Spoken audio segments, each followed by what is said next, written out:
Student को मेरी तरफ से प्यार भरा और दिल से नमस्कार। एक बार मेरे साथ में जुड़ेंगे, लाइक करेंगे, इस क्लास को शेयर करेंगे और अंत में कमेंट करना कितने क्वेश्चन आप सही करते हो आज की इस क्लास के अंतर्गत। क्योंकि मैं लेके आया हूँ एसएससी, जो बच्चा एमटीएस की तैयारी कर रहा है सिलेक्शन के लिए, एसएससी एमटीएस के टॉप क्वेश्चनों के साथ मैं आपके साथ जुड़ा हूँ।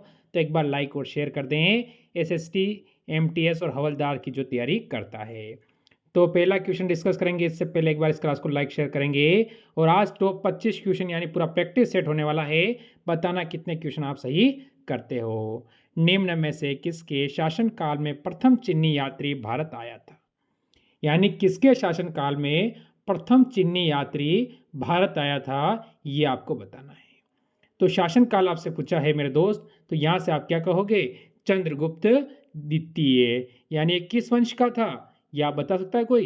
ये गुप्त वंश का था मेरे दोस्त, गुप्त वंश का शासक था। ये भी आपको ध्यान यहाँ पर रख लेना है। चलो अगले क्वेश्चन पे चलो। किसके शासनकाल में डायनामिक्स भारत आया था? ये बताना है। डायनामिक्स भारत आया था, बताओ किसके शासनकाल में? जैसे कि चंद्रगुप्त मौर्य, बिंदुसार, अशोक, कनिष्क। अब बताओ आपका उत्तर यहाँ से क्या रहेगा मेरे भाई? और उत्तर आपको कोशिश करनी है कि सही और सटीक दे सके, और कोशिश करनी है कम से कम 21 प्लस का आपका स्कोर हो सके आज के इस क्लास के अंतर्गत। तो मेरे यार आप सभी कहोगे सर बिंदुसार। ऑप्शन नंबर बच्चे बी बिल्कुल सही रहेगा। अगला क्वेश्चन देखो, भारत में पुर्तगाली शक्ति का वास्तविक संस्थापक कौन था?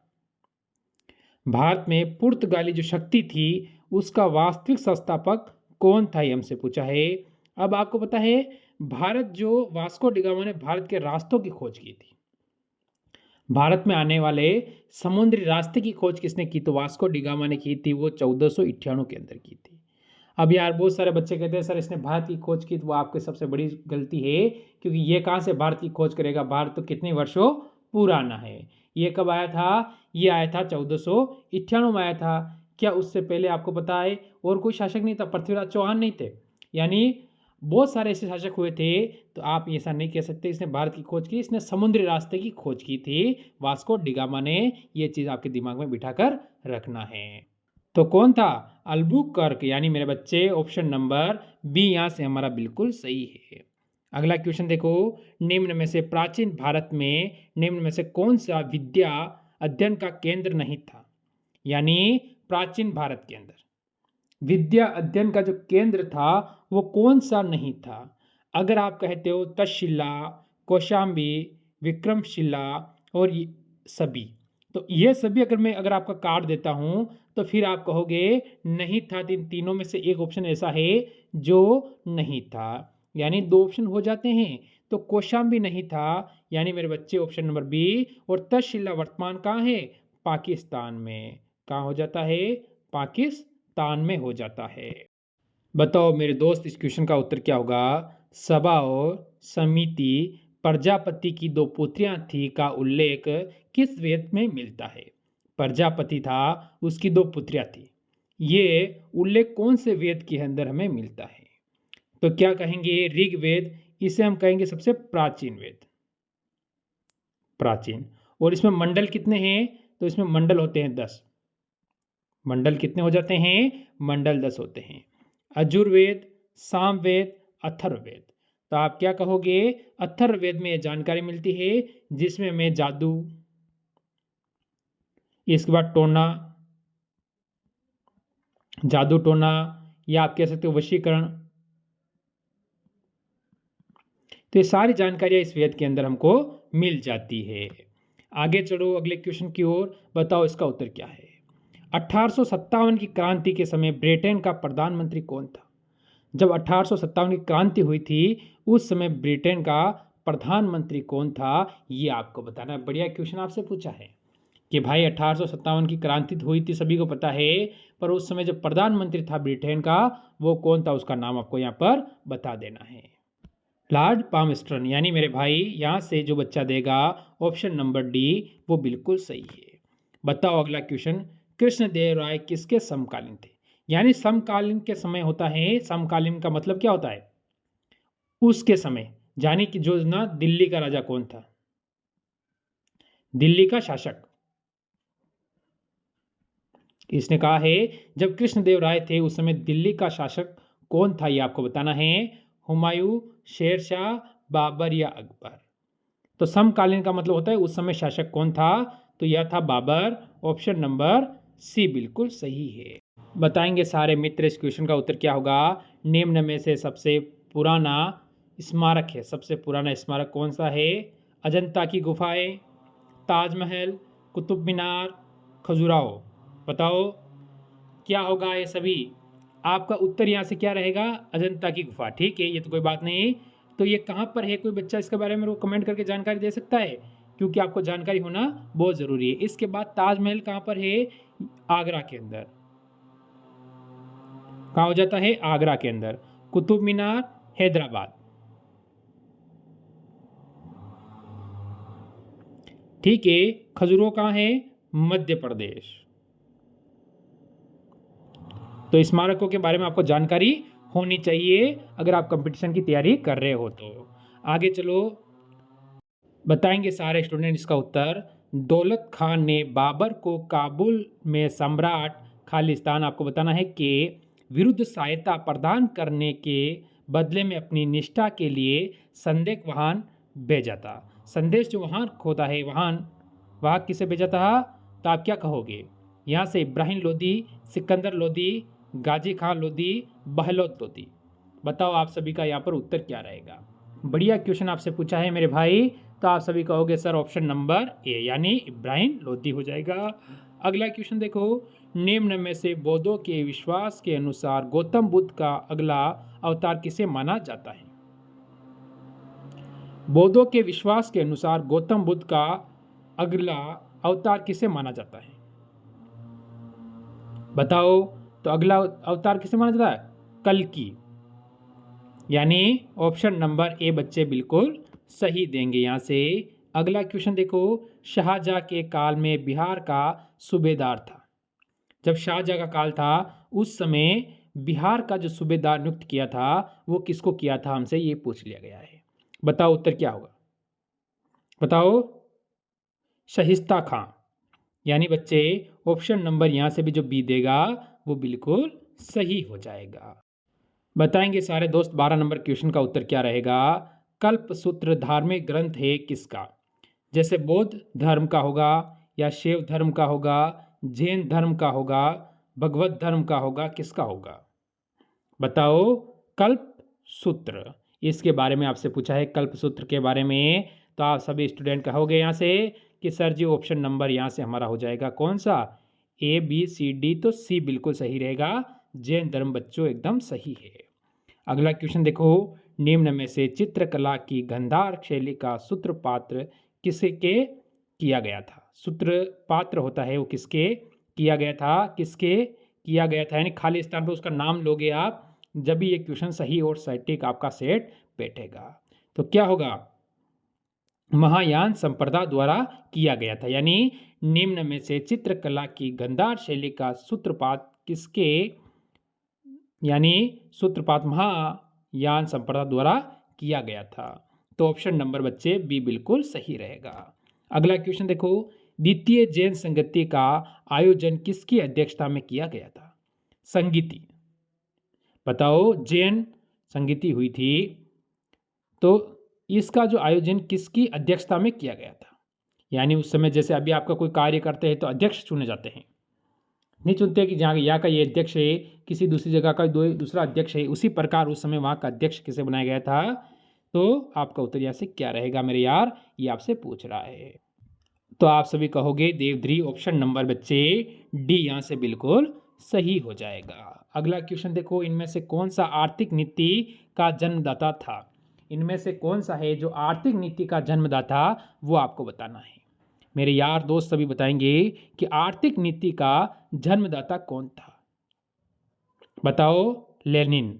यानी मेरे बच्चे ऑप्शन नंबर सी बिल्कुल सही है, आर्थिक नीति का जन्मदाता।